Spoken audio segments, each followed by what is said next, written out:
Welcome to Inside the Vandals. I'm your host, Jordan Smith. The Idaho Vandals had their spring game this past Friday, allowing players to get some game speed action while the coaches got to evaluate their own players.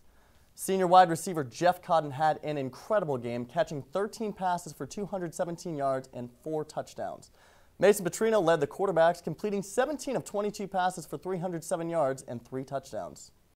Thanks, guys. And it really has been a tale of 2 seasons between these conference rivals, as Montana didn't take long before they showed why they are the #1 team in the Big Sky.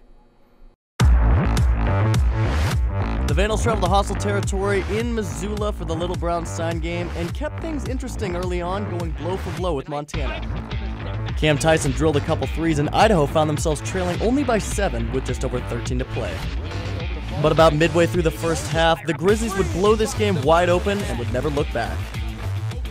Montana would lead by 21 before Donovan Dorsey stepped behind the arc, hitting 4 of his next 5 threes as Montana ended the first half on a 31-6 run over the Vandals and would lead 59-25. Saeed Pridgett stretched this young Idaho defense thin, shooting 88% from the field and adding 21 points to the scoreboard as Montana sweeps the season series with Idaho in a convincing 100-59 win. With senior night looming, Michaela Ferentz knows that Saturday's matchup will be an emotional one that will feel a little bit different. It's always been about having fun for me, and I think I used to be kind of a stoic player. I just wouldn't really show any emotion, but then I got here and I was having so much fun, and I just can't help but smile when Taylor hits a big shot or something cool happens. It's just so fun, and I see how excited everyone on the bench gets. And part of that emotion stems from Saturday being the last home game she'll play with her best friend, Taylor Pierce. We're best friends. I mean, off the court, on the court, I think it's kind of obvious when you watch us play that we have a lot of fun together, and you spend so much time together, how do you not become best friends? Even if neither player knows who is going to take that final shot on senior night. Ooh, I haven't even thought about that. We might have to compete for that one. Taylor and I have taken on the leadership role this year and feel really close with this team, and I think we've kind of established something nice and kind of hoping that they learn something from us.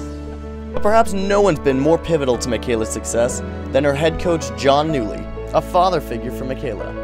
He's meant a lot to me. He's kind of like a second dad, honestly. Just last summer I was in a car accident, and him and Coach were the first ones to the hospital. So it just shows how close they are and how much they care about us as not just players but as people, and I just really appreciate everything he's done for me. I mean, he's made me such a great player, but an even better person.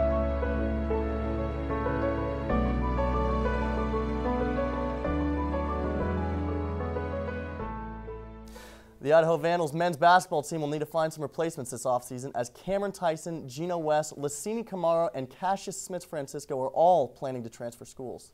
Cameron Tyson is the only player who has picked his school, as he is reportedly committed to the University of Houston, a team who made the Sweet 16 in this year's tournament. The Vandals will have some new faces this next year, and one of those faces will be Jack Wilson, a 6'11" center from San Mateo, California, who played at Oregon State this past season. Wilson was a 3-star recruit coming out of high school and was ranked 276th in the country in 2016. Next week, we will update you on the progress of the new arena, but for now, that's all the time we have. For Inside the Vandals, I'm Jordan Smith.